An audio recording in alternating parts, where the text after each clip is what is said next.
I D card കിട്ടിയപ്പോൾ ഞാൻ ഏറ്റവും ആഗ്രഹിച്ച് മിസ് ചെയ്ത അമ്മേനെയാണ്. 12 ഇയേഴ്സ് എടുത്തു. 12 വർഷം എടുത്തു. 12 വർഷം കാത്തിരുന്നു ഈ ജോലിക്ക് വേണ്ടിയിട്ട്. Keep try. എനിക്ക് 4 വയസ്സുള്ളപ്പോഴാണ് അപ്പം മരിക്കുന്നത്. ആ റബ്ബർ വെട്ടിനകത്ത് നിന്ന് കിട്ടുന്ന തുച്ഛമായ വരുമാനം കൊണ്ടാണ് ഞങ്ങളെ 2 പെൺമക്കളെ നോക്കാൻ വേണ്ടിയിട്ട് വീട്ടിലെ ഒരു വരുമാനം അതായിരുന്നു. പിന്നെ അച്ഛൻ മരിച്ച് അമ്മ ഒരു 5-6 മാസം ബ്ലാങ്ക് ആയിപ്പോയി. പിന്നെ അമ്മ പതുക്കെ റബ്ബർ വെട്ട് പഠിച്ചു. ആ നാട്ടിൽ ഒരു റബ്ബർ വെട്ടുകാരിയായിട്ടൊരു പെണ്ണ് വരുന്നത് ആദ്യമായിട്ടാണ്.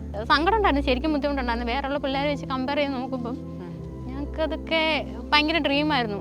ഒരു വൈകുന്നേരത്തെ ചായക്ക് ഇടുന്ന പഴംപൊരിയൊക്കെ വർഷത്തിൽ 1-2 പ്രാവശ്യമാണ് ബീഫോ മീനോ ഒക്കെ വാങ്ങിച്ചുകൊണ്ടിരുന്നൊരു കാലം ഉണ്ടായിരുന്നു. ഭർത്താവ് മരിച്ച ഒരു സ്ത്രീ എങ്ങനെയാണ് ഒരു സമൂഹത്തെ ട്രീറ്റ് ചെയ്യുന്നതെന്ന് നമുക്കറിയാം. ഡിഫിക്കൽട്ടായിരുന്നു. അമ്മയ്ക്ക് പണി കഴിഞ്ഞ് കയറി വരുമ്പം ഞാനും അവളെ പഠിക്കുന്നതോ വായിക്കുന്നതോ കണ്ടു കഴിഞ്ഞാൽ അമ്മയ്ക്ക് അതിനേക്കാളും വലിയ സന്തോഷം വേറെ ഇല്ല. ഏവിയേഷനെ പറ്റി എനിക്ക് ഒന്നും അറിയാൻ മേലായിരുന്നു. 1 ഇയർ പഠിച്ചു കഴിഞ്ഞാൽ ഒരു ജോലി കിട്ടും. ചെല്ലുമ്പോഴേ എനിക്കത് എന്താണെന്ന് അറിയില്ല. ഇതാണ് യൂണിഫോമും ഇതാണ് ഇൻഡസ്ട്രി എന്നോ എയർപോർട്ടിലെ കോഴ്സാണെന്നോ അങ്ങനെ ഒരു കാര്യങ്ങളും അറിയില്ല. ഇത് വേറൊരു തരം ടൈപ്പ് ജോബാണ്. ഇത് നമ്മൾ ലേഡീസിന് അല്ലെങ്കിൽ പെൺകുട്ടികളൊന്നും പോകാൻ പാടില്ലാത്ത ഒരു മേഖലയാണ്. അങ്ങനെയാണ് അവിടെയുള്ള ആൾക്കാരുടെ വിചാരം. റബ്ബർ കഴിഞ്ഞ് വരുമ്പോൾ അമ്മ കരഞ്ഞോണ്ടാ കയറി വരുന്നത്. ഭാവി ഉണ്ടാവോ, ചുമ്മാ കുഞ്ഞു പാവാടയൊക്കെ ഇട്ട് നടക്കുക, അതൊക്കെ നമ്മൾ കുടുംബത്തിനും സംസ്കാരത്തിനും ഒക്കെ ചേർന്നതാണോ? അമ്മ അങ്ങനെ കേട്ടത് ഒത്തിരി കരഞ്ഞു. കെട്ടിയോ മരിച്ചുപോയി, 2 പെൺകുഞ്ഞുങ്ങളെ കൊണ്ട് എന്നാ ചെയ്യും, അങ്ങനത്തെ ഒരു സാധാവത്തോടെ നോക്കിക്കൊണ്ടിരുന്ന ആൾക്കാരുടെ ഫ്രണ്ടിൽ ജീവിക്കണം എന്ന് അമ്മയ്ക്ക് വലിയ ആഗ്രഹമായിരുന്നു. അമ്മ പോയി കഴിഞ്ഞപ്പോൾ ഞാൻ ഭയങ്കരമായിട്ട് അങ്ങ് ഒറ്റപ്പെട്ടു. പിന്നെ അമ്മ ഇല്ലെങ്കിൽ പിന്നെ നമുക്ക് എന്താ പറയുക, പിന്നെ ആര് നമ്മുടെ കൂടെ ഉണ്ടെങ്കിലും ചുറ്റുമുണ്ടെങ്കിലും ജീവിതത്തിലെ പുഞ്ചിരി കൊണ്ട് നേരിട്ടിട്ട് ഇന്ന് സ്വന്തം ഇഷ്ടത്തിൽ ജോലി ചെയ്യുന്ന ഒരു പെങ്കൊച്ചാണ് എന്നോടൊപ്പം ഉള്ളത്, അശ്വതി. നമസ്കാരം അശ്വതി. അശ്വതി ഭയങ്കര ചിരിച്ചിട്ടാണല്ലോ നിൽക്കുന്നത്. അത്രയും കോൺഫിഡൻ്റ് ഉണ്ട്. ഞാൻ കണ്ടിരുന്നു, എഴുത്ത് കണ്ടിരുന്നു, ഫേസ്ബുക്കിൽ എഴുതിയ എഴുത്ത് കണ്ടിരുന്നു. അപ്പോൾ എനിക്ക് ഭയങ്കരമായിട്ട് ഫീൽ ചെയ്തു. അതാണ് ഞാൻ ഇൻ്റർവ്യൂ തരാമോ എന്ന് ചോദിച്ചത്. എന്താണ് ലൈഫ് അറിയാം, എനിക്ക് പേഴ്സണലി അറിയാം അശ്വതിനെ. അതുകൊണ്ട് തന്നെ ഞാൻ കണ്ടിട്ടുണ്ട് കുഞ്ഞുനാൾ മുതൽ സ്ട്രഗിൾ ചെയ്തതും കാര്യങ്ങളൊക്കെ എനിക്കറിയാം. അപ്പം ഇന്നിപ്പം എയർപോർട്ടിൽ എന്തായിട്ടാണ് ജോലി ചെയ്യുന്നത്? ഞാൻ 0484 എയർ ലോഞ്ചിൽ ഫ്രണ്ട് ഓഫീസ് സൂപ്പർവൈസറായിട്ട്. ഇപ്പം മാരീഡ് ആണ്, ഒരു കുഞ്ഞുണ്ടല്ലേ? കുഞ്ഞിനെ അപ്പോൾ എങ്ങനെ? ഹസ്ബൻഡ് നോക്കും. അപ്പോൾ അവർക്കൊക്കെ ഓക്കെയാണ്? അപ്പോൾ ലൈഫിലേക്ക് എങ്ങനെയാണ് ഈ ഒരു, ഇപ്പോൾ കല്യാണം കഴിഞ്ഞു, കുഞ്ഞായി, വീണ്ടും ഒരു ജോലി, അതെനിക്ക് തോന്നുന്നു ഫസ്റ്റ് കിട്ടിയ ജോലി ഇതാണെന്ന് തോന്നുന്നു അല്ലേ? ലൈക്ക് ഏറ്റവും ഒരു പഠിച്ച ജോലി ഇപ്പോഴാണ് കിട്ടിയത്. 12 ഇയേഴ്സ് എടുത്തു. 12 വർഷം എടുത്തു. 12 വർഷം കാത്തിരുന്നു ഈ ജോലിക്ക് വേണ്ടിയിട്ട്. Keep try. എങ്ങനെയുണ്ടായിരുന്നു ഇങ്ങോട്ട് ജോലിയിലേക്കുള്ളൊരു വരവ്? കാരണം നമ്മൾ ഈ 12 വർഷം എന്നൊക്കെ പറയുന്നത് ഗ്യാപ്പ് വരുന്നത് പ്രശ്നമാണ്, പിന്നീട് ഇങ്ങോട്ടേക്കും ഒരു വലിയ പ്രശ്നമായിരുന്നു. എങ്ങനെയുണ്ടായിരുന്നു? ഭയങ്കര ഡിഫിക്കൽട്ടായിരുന്നു. ഒരു തിരിച്ചുവരവ് നേരത്തെ പോലെയല്ല. അമ്മയില്ല, വീട്ടിൽ വേറെ ഒരു സപ്പോർട്ടില്ല, കുഞ്ഞിനെ ഇട്ടിട്ട് വരുന്നു, ഹസ്ബൻഡിനെ ഇട്ടിട്ട് വരുന്നു, അതിൻ്റെതായ ബുദ്ധിമുട്ടുകളുണ്ടായിരുന്നു. ഒത്തിരി നാളത്തെ ബ്രേക്ക് എടുത്തു. ലാംഗ്വേജിൽ പ്രശ്നം ഉണ്ടായിരുന്നു. ഇൻഡസ്ട്രിയിൽ കുറേ ഗ്യാപ്പ് വന്നു കഴിയുമ്പോഴത്തും റീസെൻ്റ് ആയിട്ടുള്ള കാര്യങ്ങളൊന്നും അപ്ഡേറ്റഡ് ആയിട്ടിരുന്നില്ല. അപ്പോൾ ട്രെയിനിങ്ങിന് നിന്നിരുന്ന പോലെ തന്നെ ഫസ്റ്റ് തൊട്ട് എല്ലാ കാര്യങ്ങളും പഠിച്ചുകൊണ്ടിരിക്കുകയാണ്. ഇപ്പം അമ്മ മരിച്ചിട്ട് എത്ര നാളായി? അമ്മ മരിക്കുന്നത് 2020-ലാണ്. ഇപ്പോൾ 4 ഇയേഴ്സ്. അമ്മയെ കുറിച്ചിട്ട് ഒരു കുറിപ്പ് എഴുതിയത് ഞാൻ വായിച്ചു ഒരിക്കൽ. നിങ്ങളുടെ ചെറുപ്പം ഒന്ന് പറയാമോ? എനിക്ക് 4 വയസ്സുള്ളപ്പോഴാണ് അപ്പം മരിക്കുന്നത്. 1.5 വയസ്സൊക്കെ ആയപ്പോൾ തൊട്ട് ആൾക്ക് ബ്രെയിൻ ട്യൂമറിൻ്റെ ഇഷ്യൂസൊക്കെ തുടങ്ങി. അച്ഛന് കണ്ണിനത് ബ്രെയിൻ ട്യൂമർ കണ്ണിലേക്ക് ബാധിച്ചു. എനിക്ക് 1.5 വയസ്സുള്ളപ്പം തൊട്ട് സ്ട്രഗ്ലിങ് തുടങ്ങി. ഹോസ്പിറ്റൽ കേസൊക്കെ ആയി തുടങ്ങി. അമ്മയ്ക്ക് ആ സമയത്ത് ഒരു ജോലിയില്ല, അമ്മയ്ക്ക് സ്ഥിരമായിട്ടൊരു വരുമാനം ഇല്ല. അച്ഛൻ്റെ റബ്ബർ വെട്ട്, അന്ന് ആ ഭാഗത്ത് റബ്ബർ വെട്ടാണ് ആ ഗ്രാമത്തുള്ളത്. ആ റബ്ബർ വെട്ടിനകത്ത് നിന്ന് കിട്ടുന്ന തുച്ഛമായ വരുമാനം കൊണ്ടാണ് ഞങ്ങളെ 2 പെൺമക്കളെ നോക്കാൻ വേണ്ടിയിട്ട് വീട്ടിലെ ഒരു വരുമാനം അതായിരുന്നു. പിന്നെ അച്ഛൻ മരിച്ച് അമ്മ ഒരു 5-6 മാസം ബ്ലാങ്ക് ആയിപ്പോയി. 3-4 വർഷത്തോളം ഹോസ്പിറ്റൽ കേസൊക്കെ ആയിട്ട് നടന്നു. പിന്നെ അച്ഛൻ മരിച്ചു കഴിഞ്ഞാൽ ഒരു 5-6 മാസത്തോളം അമ്മ വീട്ടിലൊന്നും ഒരു വരുമാനം ഇല്ലാതെ, ശരിക്കും ബന്ധുക്കൾ അങ്ങനെ നോക്കിയിട്ടുണ്ടെന്ന് വെച്ചാൽ സഹായിച്ചിട്ടുണ്ട്, പക്ഷെ കൂടുതലും നാട്ടുകാരാണ് സഹായിച്ചത്. ആ നാട്ടിലെ ആൾക്കാർ ശരിക്കും അവരൊക്കെ വാങ്ങിച്ചു തരുന്ന അരിയും പച്ചക്കറിയും അങ്ങനത്തെ സാധനങ്ങളൊക്കെ കൊണ്ടാണ് ഞങ്ങൾ വീട്ടിൽ കഴിഞ്ഞു 5-6 മാസത്തോളം. പിന്നെ അമ്മ പതുക്കെ റബ്ബർ വെട്ട് പഠിച്ചു. അതുവരെ അറിയില്ലായിരുന്നു. ആ നാട്ടിൽ ഒരു റബ്ബർ വെട്ടുകാരിയായിട്ടൊരു പെണ്ണ് വരുന്നത് ആദ്യമായിട്ടാണ്. വേറെ ആരും എൻ്റെ ഓർമ്മയിൽ അങ്ങനെ ഇല്ല. എല്ലാവരും ഹസ്ബൻഡിനെ സപ്പോർട്ട് ചെയ്യാൻ വേണ്ടി കൂടെ പോകുന്നല്ലാതെ. പിന്നെ അമ്മ 1-2 വീട്ടിൽ ആദ്യം റബ്ബർ വെട്ട് പഠിച്ചു. വീടിനടുക്ക തന്നെ ഞങ്ങളെ വീട്ടിലിരുത്തിയിട്ട് അമ്മ വീടിന് താഴത്തെ ഒരു റബ്ബർ തോട്ടത്തിൽ പോയി റബ്ബർ വെട്ടും. അപ്പോൾ അവിടെ നിന്നാൽ കാണാം ഞങ്ങൾ മുറ്റത്ത് നിൽക്കുന്നത്. അങ്ങനെ ആദ്യം അങ്ങനെയായിരുന്നു റബ്ബർ വെട്ട് തുടങ്ങിയത്. പിന്നെ കുറച്ചുകൂടെ വരുമാനത്തിന് വേണ്ടിയിട്ട് വീട്ടിൽ നിന്ന് കുറച്ച് ദൂരത്തേക്ക് റബ്ബർ വെട്ടാൻ തുടങ്ങി. അങ്ങനെ 2-3 വീട്ടിൽ അങ്ങനെ അടുപ്പിച്ച് ഓരോ ദിവസം തന്നെ വെട്ടുന്നുണ്ടായിരുന്നു. ആ സമയത്ത് ഞങ്ങളെ അയൽവക്കത്തെ വീട്ടിലൊക്കെ ഇട്ടിട്ടായിരിക്കും പോകുന്നത്. രാവിലെ അമ്മച്ചി ഞങ്ങളെ ഒരു ഓർമ്മ ശരിയാണ്, അമ്മ രാവിലെ 2 മണി 3 മണിയാകുമ്പം അമ്മ റബ്ബർ വെട്ടാൻ പോകും. ലൈക്ക് അന്ന് അടച്ചുറപ്പുള്ള വീടൊന്നും ഇല്ല. ഞാനും അനിയത്തും തന്നെയാണ് വീട്ടിൽ അമ്മ പോകുമ്പോൾ. അന്ന് ഇലക്ട്രിസിറ്റി ഇല്ല വീട്ടിൽ. അപ്പം അമ്മ ഞങ്ങളെ രാവിലെ വിളിച്ചേൽപ്പിക്കും. തലേന്ന് തന്നെ ചോറുണ്ടാക്കി വെക്കും. രാവിലെ വൈകിട്ട് തലേന്ന് രാത്രി തന്നെ ചോറുണ്ടാക്കി വെക്കും. അടുക്കളയിൽ കയറി എൻ്റെ പിള്ളേർ എന്താ പറയുക കഷ്ടപ്പെടണ്ടെന്ന് വിചാരിച്ചിട്ട് അമ്മ ചോറ് കുടിക്കാനുള്ള വെള്ളം ഉൾപ്പെടെ ഞങ്ങൾ കിടക്കുന്ന കട്ടിലുള്ള മുറിയിൽ കൊണ്ടുവച്ചിട്ട് ഞങ്ങളെ വിളിച്ചേൽപ്പിക്കും. എന്നിട്ട് അമ്മ പോകാൻ നേരം ഞങ്ങളെ കൊണ്ട് അകത്തുനിന്ന് കുറ്റിയിടിക്കും. കാരണം മണ്ണെണ്ണ വിളക്ക് കത്തിച്ച് ഒരു ചെരുവത്തിനകത്ത് വെള്ളം ഒഴിച്ചിട്ട് ആ മണ്ണെണ്ണ വിളക്ക് കത്തിച്ച് വെച്ചിട്ട് പോകും. കാരണം ഇതെങ്ങനെ മറിഞ്ഞു പോയി കഴിഞ്ഞ് കഴിഞ്ഞാൽ മീൻസ് തീ പിടിക്കാണ്ടിരിക്കാനൊക്കെ ആയിട്ട് ആളങ്ങനെ വെച്ചിട്ട് പോകും. പിന്നെ ഞാനും എൻ്റെ അനിയത്തിയും രാവിലെ ശരിക്കും അയൽവക്കത്തൊക്കെ പിള്ളേർ പേരൻസാണ് ഒരുക്കി വിടുന്നത്. അവിടെയൊക്കെ പെണ്ണുങ്ങൾക്ക് പൊതുവെ ജോലികളൊന്നും ഇല്ല. അവർ മക്കളെ നോക്കി വീട്ടിൽ ഇരിക്കുക, അങ്ങനത്തെ ഒക്കെ ഒരു സെറ്റപ്പാണ്. അപ്പം ഞാനും എൻ്റെ അനിയത്തിയും കാണുന്നു ഞങ്ങൾ രണ്ടുപേരും തന്നെ കുളിക്കാൻ പോകുന്നു, തോട്ടിൽ കുളിക്കാൻ പോകുന്നു.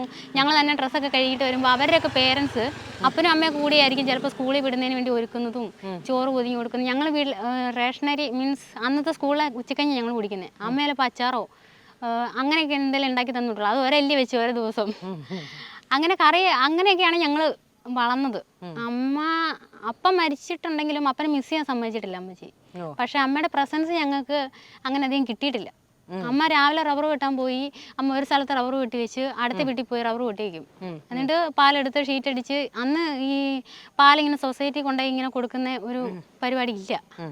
അന്നൊക്കെ കാലത്ത് മൊത്തം റബ്ബർ ഷീറ്റ് ആക്കി അത് ഒഴിച്ച് ഷീറ്റ് ആക്കി ഷീറ്റ് അടിച്ച് പിറ്റേ ദിവസം നമ്മൾ എടുക്കുക എന്നുള്ളതാണ്. എന്നിട്ട് ഈ റബ്ബർ ഷീറ്റ് അടിക്കുമ്പോൾ ഈ അമ്മക്ക് ഇത്ര ലോങ് ഹെയർ ഉണ്ടായിരുന്നു കെട്ടിക്കൊണ്ട് വരുമ്പോൾ. അപ്പനമ്മച്ച് തലമുടി കണ്ടിട്ടാണ് കിട്ടിയത്. റബ്ബർ വെട്ടൊക്കെ കഴിഞ്ഞ് ഒരു 5-6 മാസം കഴിഞ്ഞപ്പോൾ തൊട്ട് ആളും മുടിയൊക്കെ ഒഴിയാൻ തുടങ്ങി. മുടിയൊക്കെ പോയി ശരിക്കും. എന്നിട്ട് അമ്മ റബ്ബർ വെട്ടൊക്കെ കഴിഞ്ഞ് വരുമ്പം ചിലപ്പോൾ കയ്യലേയും നൈറ്റിയിലേയും തലമുടിയിലൊക്കെ ഈ റബ്ബർ പാല് പൊളിച്ചളഞ്ഞുകൊണ്ട് ആൾ വരുന്നത്. ആ വേർപ്പും മണവും പിന്നെ വരുന്ന വഴി ചൂട്ടുമടലും ഒക്കെ പെറുക്കി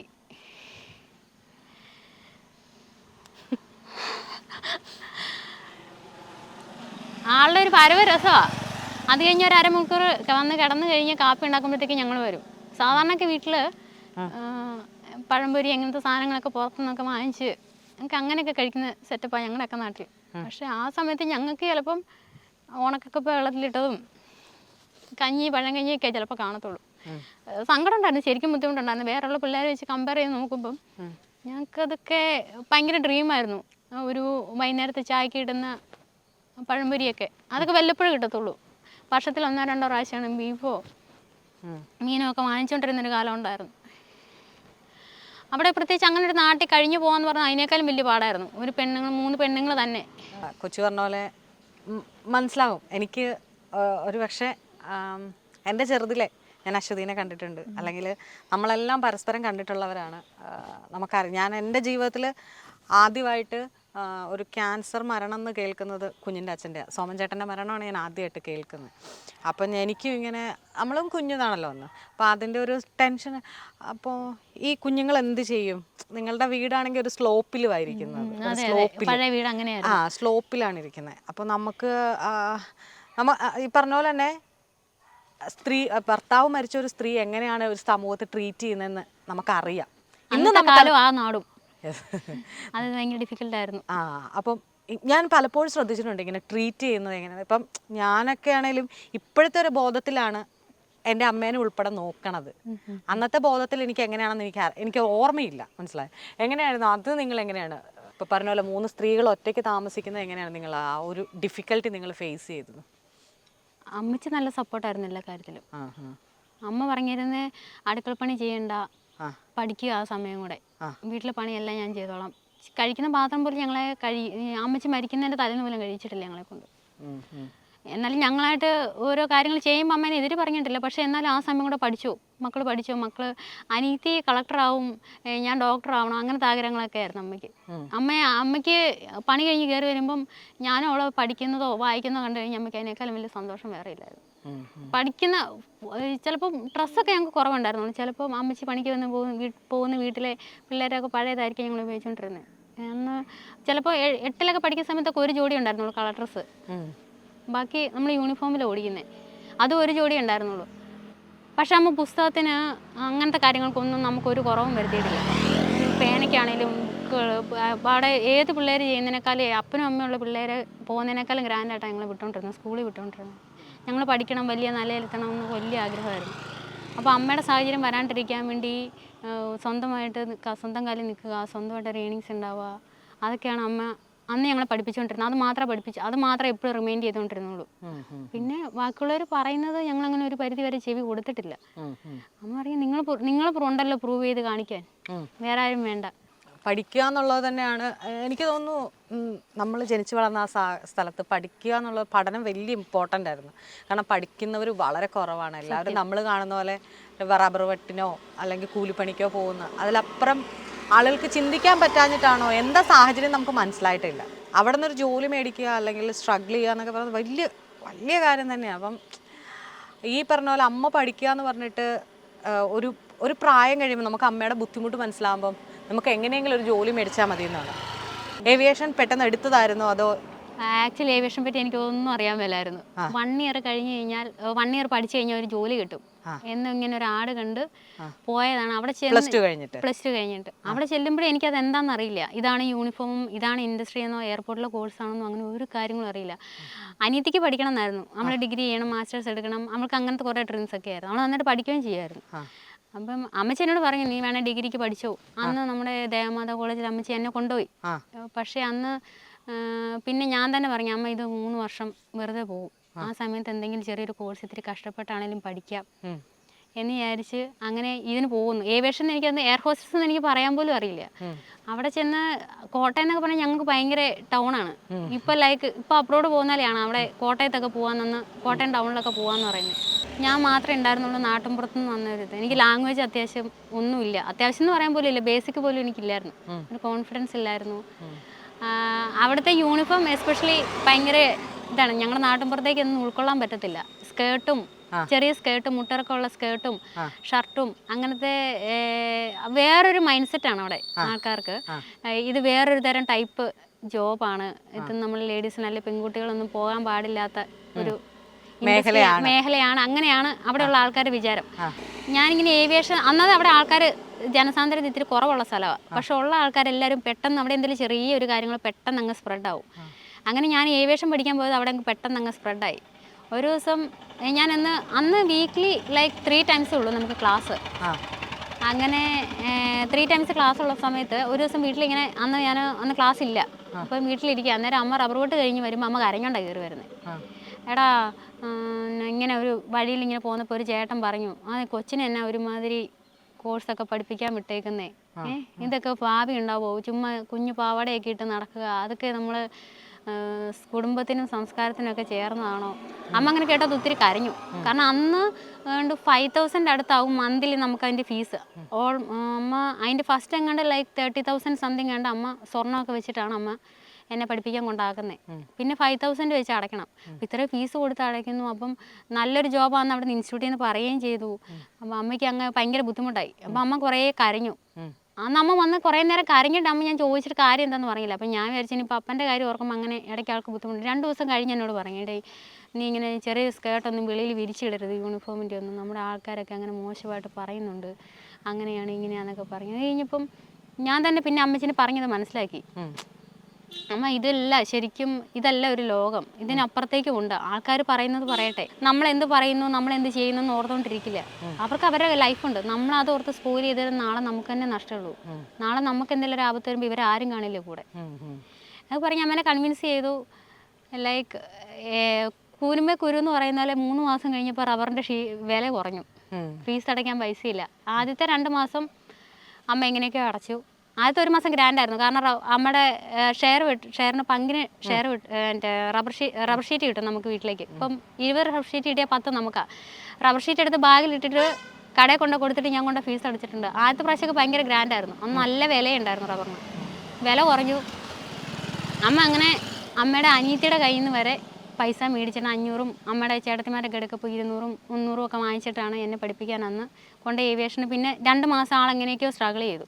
2 മാസം കഴിഞ്ഞപ്പോൾ അമ്മ അറിയാടാ എനിക്ക് പറ്റുന്നില്ല, നമുക്ക് ഈ കോഴ്സ് നിർത്തിയാലോ എന്നോട് ചോദിച്ചു. കാരണം ഏവിയേഷൻ എന്ന് പറയുമ്പം നമുക്ക് ഫീസ് മാത്രമല്ല, ട്രാവൽ എക്സ്പെൻസ്, കോട്ടയം വരെ പോയി വരുന്നതിന് എക്സ്പെൻസ് ആവും. പിന്നെ അവിടുത്തെ പിള്ളേരൊക്കെ ഇടുന്ന ടൈപ്പുള്ള ഡ്രസ്സ് ഇടണം. പിന്നെ മേക്കസാൻ എന്ന് പറഞ്ഞു കഴിഞ്ഞാൽ അവിടെ കമ്പൽസറി ആണ്. നമ്മൾ സാധാരണയുള്ള ഇൻസ്റ്റിറ്റ്യൂട്ടിലല്ലേ പഠിക്കാൻ പോകുന്നിടത്ത് ബുക്കും പേനയും അല്ലെങ്കിൽ അവിടുത്തെ അസൈൻമെൻറ്റും പ്രൊജക്റ്റും ഒക്കെ പോലെ അതിനേക്കാളും വലിയ ഇമ്പോർട്ടൻ്റ് ആണ് ഗ്രൂമിങ് ഇല്ലാതെ അവരവിടെ ഇരുത്തില്ല നമ്മളെ ഇൻസ്റ്റിറ്റ്യൂട്ടിൽ. ഭയങ്കര സ്ട്രിക്റ്റ് ആണ്. അപ്പം ഇവർ പറഞ്ഞ മേക്കസാൻ എന്ന് പറഞ്ഞാൽ ജസ്റ്റ് ബേസിക് ലിസ്റ്റിക്കിനെ വരെ ചിലപ്പം 1000 ഒക്കെ ആവും. അപ്പം അങ്ങനെ ആയി വന്നപ്പോൾ അമ്മയ്ക്ക് അഫോർഡ് ചെയ്യാൻ പറ്റുന്നില്ല. അങ്ങനെ ഇരുന്നപ്പോഴാണ് അവിടെ ഇങ്ങനെ പാർട്ട് ടൈം ആയിട്ട് ഹോട്ടലിലേക്ക് പിള്ളേരെ ട്രെയിനിങ്ങിന് എടുക്കുന്നുണ്ടെന്ന് കേട്ടു. അങ്ങനെ എനിക്ക് അവിടെ ഒരു 4500 ആണെന്ന് തോന്നുന്നു ഫസ്റ്റ് എനിക്ക് കിട്ടുന്ന ട്രെയിനിങ് ഫീസ്. അപ്പോൾ അവിടെ നിന്നിട്ട് ഞാൻ ജോബിന് രാവിലെ കയറും, എന്നിട്ട് ഉച്ചയ്ക്ക് ബ്രേക്ക് ഇറങ്ങി ക്ലാസ്സിൽ പോകും. അപ്പോൾ ഇൻസ്റ്റിറ്റ്യൂട്ടിൻ്റെ ഹോസ്റ്റലും ഈ ഞാൻ വർക്ക് ചെയ്യുന്ന ഹോട്ടലും എല്ലാം അടുത്തടുത്താണ്. എനിക്ക് ആദ്യം ഹോട്ടൽ ഇൻഡസ്ട്രി ഇഷ്ടമേ ഇല്ലായിരുന്നു. കാരണം നമ്മുടെ അവിടുത്തെ ആൾക്കാർ ഹോട്ടൽ ഇൻഡസ്ട്രിയിൽ ടേബിൾ തുടയ്ക്കുക, പാത്രം കഴുകുക, അങ്ങനത്തെ ഒരു മൈൻഡ് സെറ്റാണ്. അങ്ങനെയായി ഞാൻ ഈ ഹോട്ടൽ ഇൻഡസ്ട്രിയിലാണ് നിൽക്കുന്നതെന്ന് പോലും അവിടെ ആരോടും പറഞ്ഞിട്ടില്ല. എൻ്റെ ജോബിന് ഇതാണ് എന്നുള്ളത് പറഞ്ഞു. അമ്മ പറഞ്ഞു ഹോസ്റ്റലിൽ നിന്ന് അവിടെ പഠിക്കുക, പോയി വരാൻ പാടായതുകൊണ്ട്. അപ്പോൾ ഹോസ്റ്റൽ ഫീസ് ഹോട്ടലുകാർ അഫോർഡ് ചെയ്യും, ഫുഡ് അവർ ചെയ്യുന്നുണ്ട്, പിന്നെ 4500 കിട്ടും. പിന്നെ എൻ്റെ കുറേയൊക്കെയുള്ള എക്സ്പെൻസൊക്കെ കുറഞ്ഞു. പിന്നെ അവിടെ നിന്ന് കിട്ടുന്ന ടിപ്പൊക്കെ കിട്ടുന്നതോടുകൂടി എൻ്റെ അത്യാവശ്യം ദാരിദ്ര്യമൊക്കെ നന്നായിട്ട് മാറി. അത്യാവശ്യമൊക്കെ ഒന്ന് മാറി ചിന്തിക്കാനും മോഡേൺ ആകാൻ തുടങ്ങുന്നത് അവിടെ തൊട്ടാണ്. ആ സമയത്ത് തന്നെ ഏവിയേഷൻ ഇൻ്റർവ്യൂസിനൊക്കെ പോകും. രാവിലെ ഡ്യൂട്ടിക്ക് കയറുമ്പോൾ ഞാൻ ആദ്യം നെറ്റിൽ നോക്കുന്നത് ഇൻഡിഗോയുടെ ഇൻ്റർവ്യൂ എടുത്തത് എവിടെയാണ്, ജെറ്റ് എയർവേസിൻ്റെ എവിടെയാണ്, സ്പൈസ് ജെറ്റിൻ്റെ എവിടെയാണ്, ഇങ്ങനെ നോക്കിയിട്ടാണ് ആ ദിവസം തുടങ്ങുന്നത്. എനിക്ക് ഇഷ്ടമേ ഇല്ലായിരുന്നു ഹോട്ടൽ ഇൻഡസ്ട്രി. അത് കഴിഞ്ഞ് പിന്നെ സ്ഥിരമായിട്ടൊരു സ്ഥലത്ത് നിൽക്കില്ല, ഒട്ടും പാഷനേറ്റ് ആയിരുന്നില്ല, ചുമ്മാ ഒരു നേരം പോക്കിനൊരു ജോബ്, അങ്ങനത്തെ ഒരു മൈൻഡ് സെറ്റ് ആയിരുന്നു. 3-4 വർഷത്തോളം അങ്ങനെ തന്നെ നിന്നു. 5 years. അതിൻ്റെ ഇടയ്ക്ക് ചെറിയ ചെറിയ ഏണിങ്സ് ഒക്കെ ഉണ്ടായി, സാലറിയിൽ ഹൈക്ക് ഉണ്ടായി, ടിപ്സൊക്കെ കിട്ടി തുടങ്ങിയപ്പോൾ ഞാൻ അങ്ങനെ ഒരു വീടൊക്കെ വെച്ചു. ഞങ്ങളുടെ പഴയ വീടൊക്കെ മാറ്റി. അമ്മയ്ക്ക് വലിയ ആഗ്രഹമായിരുന്നു സ്വന്തം അവിടെ നാട്ടിൽ, ചിലപ്പോൾ ഇനി അവിടെ നിന്ന് നമ്മൾ നന്നായി പോയാലും സ്വന്തം നാട്ടിൽ തല ഉയർത്തി നിൽക്കണം. അല്ല, അമ്മേനെ സഹതാപത്തോടെ എല്ലാവരും നോക്കിക്കൊണ്ടിരുന്നത്. അയ്യോ ആ കെട്ടിയോ മരിച്ചുപോയി, 2 പെൺകുഞ്ഞുങ്ങളെ കൊണ്ട് എന്നാ ചെയ്യും, അങ്ങനത്തെ ഒരു സഹതാപത്തോടെ നോക്കിക്കൊണ്ടിരുന്ന ആൾക്കാരുടെ ഫ്രണ്ടിൽ ജീവിക്കണം എന്ന് അമ്മയ്ക്ക് വലിയ ആഗ്രഹമായിരുന്നു. അന്നേരം ഹോട്ടൽ ഇൻഡസ്ട്രിയിൽ ഇപ്പം എൻ്റെ പോസ്റ്റ് ഇതാണ്, ഞാൻ ഇവിടെയാണ് വർക്ക് ചെയ്യുന്നത്, ഞാൻ എങ്ങും ഇട്ടിട്ടില്ല. അവിടെയുള്ള ആൾക്കാർ വിചാരം ഞാൻ എന്തോ എയർപോർട്ടിലോ എന്തോ ഏവിയേഷൻ സംബന്ധമായിട്ട് എന്തോ കോഴ്സ് പഠിക്കുകയല്ല, ജോബ് ചെയ്യുന്നത് മാത്രമേ അറിയുള്ളൂ. അങ്ങനെയായി. പിന്നെ ഞാൻ ലാസ്റ്റ് പിന്നെ എൻ്റെ ലൈഫിൽ ഏറ്റവും വലിയ മൈൽ സ്റ്റോൺ ഉണ്ടാകുന്നത് മൂന്നാർ വെച്ചിട്ടാണ്. മൂന്നാർ 2 റിസോർട്ട് എനിക്ക് ഭയങ്കര എൻ്റെ കരിയറിൽ ഭയങ്കര പീക്ക് ചെയ്ത് തന്നു. അവിടെ കൊണ്ട് പിന്നെ ഞാൻ ഏവിയേഷൻ ഇൻ്റർവ്യൂവിന് പോകുന്നുണ്ട്. എല്ലാ ഇൻ്റർവ്യൂസിനും വിടാതെ ഞാൻ പോകും. ഈ ലീവ് എടുക്കുന്നതും എല്ലാം ഈ ഏവിയേഷൻ ഇൻ്റർവ്യൂവിന് പോകാൻ വേണ്ടിയിട്ട്. അമ്മ ഭയങ്കര പ്രാർത്ഥനയാണ്. അമ്മ തലേന്ന് അമ്മച്ചി എൻ്റെ കൂടെ പോരും. എവിടെ വേണം ഇൻ്റർവ്യൂവിനൊക്കെ പോകുന്നതിനും പിടിക്കുന്നതിനും. അമ്മ നെയിൽ പോളിഷൊക്കെ മേടിച്ച് തരുന്നതിനും മേക്കപ്പ് സാധനം മേടിച്ച് തരുന്നതിനൊക്കെ ഭയങ്കര ക്രേസി ആയിരുന്നു. ഏറ്റവും നന്നായിട്ട് എൻ്റെ മകൾ പ്രസൻറ്റ് ചെയ്യണം. പക്ഷെ അന്നൊന്നും കിട്ടിയില്ല. എൻ്റെ അമ്മച്ചി ഒരുപാട് കരഞ്ഞിട്ടുണ്ട്. ഞാൻ ഇൻ്റർവ്യൂവിന് ഞാൻ റിജക്റ്റായിട്ട് ഇറങ്ങി വരുന്നത് കണ്ടിട്ട്. അമ്മ കാണാതിരിക്കാൻ ഞാൻ അമ്മ കാണാതെ കരഞ്ഞിട്ടുണ്ട്, അമ്മ വിഷമിക്കാതിരിക്കാൻ വേണ്ടിയിട്ട്. അങ്ങനെയായി. പിന്നെ ഞാൻ ഹോട്ടൽ ഇൻഡസ്ട്രി ഇഷ്ടപ്പെട്ട് തുടങ്ങിയപ്പോൾ പിന്നെ ഇൻ്റർവ്യൂസിനൊക്കെ പോകുന്നതൊക്കെ കുറഞ്ഞു. ആ സമയത്താണ് പിന്നെ ഒരു ചെറിയ കല്യാണം കഴിച്ചു. കല്യാണം കഴിക്കുന്നതിന് പിന്നെ അമ്മച്ചി മരിച്ചു. അമ്മയ്ക്ക് ഭയങ്കര ആഗ്രഹമായിരുന്നു എൻ്റെ കല്യാണം കാണണം, അല്ല ആ നാട്ടിൽ വെച്ചാൽ എൻ്റെ കല്യാണം നടത്തണം. കാരണം അറിയാലോ, ആ നാട്ടിൻപുറത്ത് പെൺകുട്ടികൾ കൂടുതൽ ഇറങ്ങി പോകുന്നവരാണ്. മീൻസ് എന്താ പറയുക, ഒരു പ്രത്യേകിച്ച് അങ്ങനെ ഡ്രീംസ് ഒന്നുമില്ല. അങ്ങനെ നാട്ടുകാർ പ്രതീക്ഷിച്ചിരിക്കും ഇത് അങ്ങനെ തന്നെ അങ്ങനെ നിൽക്കുന്നിടത്ത് നന്നായിട്ട് തന്നെ ഞങ്ങളെ കല്യാണം കഴിപ്പിച്ച് വിടണം നമുക്ക് വലിയ ആഗ്രഹമായിരുന്നു. പക്ഷേ ലൈക്ക് കല്യാണം ഉറപ്പിച്ച് ഒരു കല്യാണം നടക്കാനിരിക്കുന്നതിന് 4-5 ദിവസം മുന്നേക്ക് ആൾ മരിക്കുന്നത്. ഒരു ചെറിയ കിഡ്നിക്ക് അമ്മയ്ക്ക് ഇഷ്യൂ ഉണ്ടായിരുന്നു. അങ്ങനെ അമ്മ പെട്ടെന്ന് അങ്ങ് മരിച്ചു.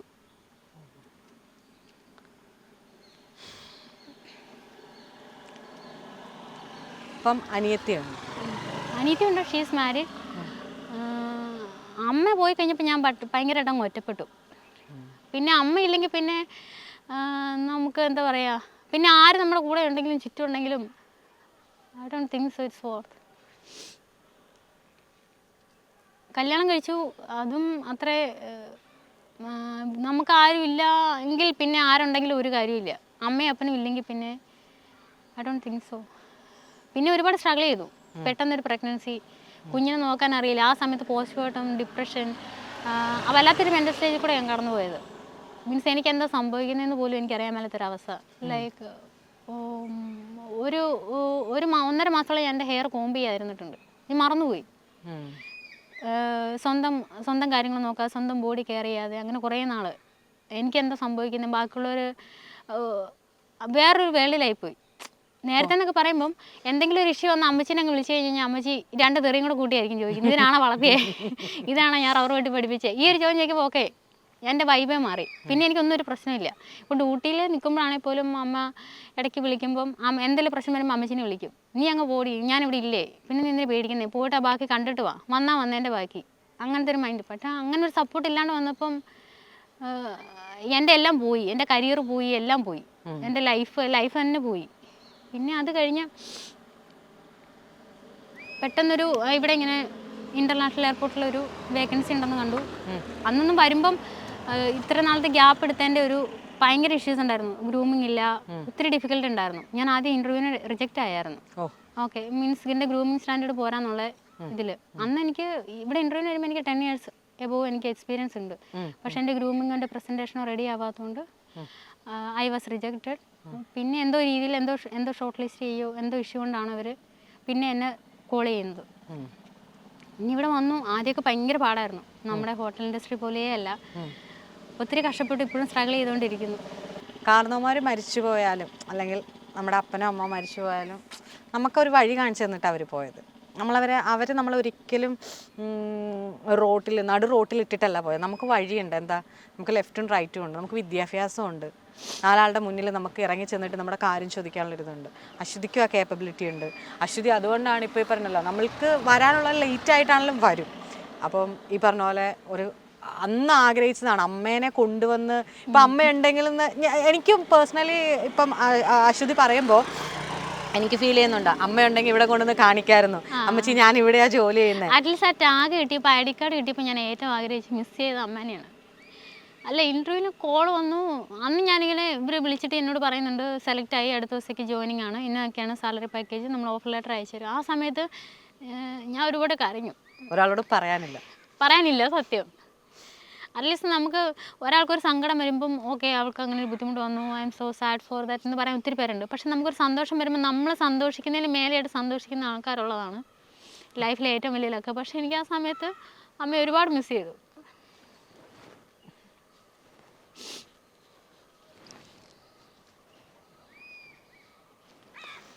അതിപ്പോൾ എത്ര പേര് കാണാനും കേൾക്കാനും ഉണ്ടെന്ന് പറഞ്ഞു കഴിഞ്ഞാലും, ഇപ്പോൾ ഫേസ്ബുക്കിൽ ചിലപ്പോൾ ഇൻസ്റ്റാഗ്രാമിലൊക്കെ ഇട്ട് ഒത്തിരി പേര് കണ്ടെന്ന് പറഞ്ഞു കഴിഞ്ഞാലും അതിനൊക്കെ മേലെയാണ് ആളുടെ 2 കണ്ണുകൾ ഉണ്ടായിരുന്നെങ്കിൽ എന്ന് ഞാൻ ഒരുപാട് ആഗ്രഹിച്ചു. ഇപ്പോഴും ആഗ്രഹിക്കുന്നുണ്ട്. ഈ കണ്ണുനീര് കാണാനല്ല മോളത്തെ.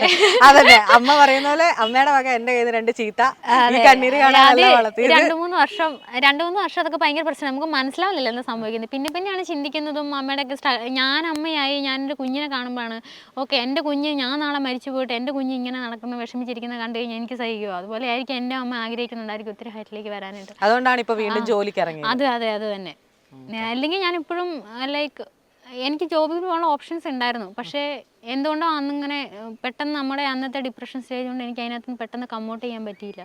ഓക്കെ, എന്താണേലും എടുത്ത തീരുമാനം വളരെ നല്ലതാണ്. കാരണം നമ്മളൊരു പറഞ്ഞല്ലോ, നമ്മൾ നാളെ ഇല്ലാണ്ടായാൽ നമ്മളെ ഡിപ്പെൻഡ് ചെയ്യുന്നവർ എന്ത് ചെയ്യണം. ഇപ്പം അമ്മ ഇല്ലാണ്ടായപ്പം നിങ്ങൾക്ക് വിദ്യാഭ്യാസം നിന്നിട്ടാണ് പോയത്. നിങ്ങൾക്കൊരു വഴിയുണ്ടാക്കി, നിങ്ങൾക്ക് 2 പേരും കുടുംബമായി അവർ സെറ്റിൽഡ് ആക്കി അമ്മ.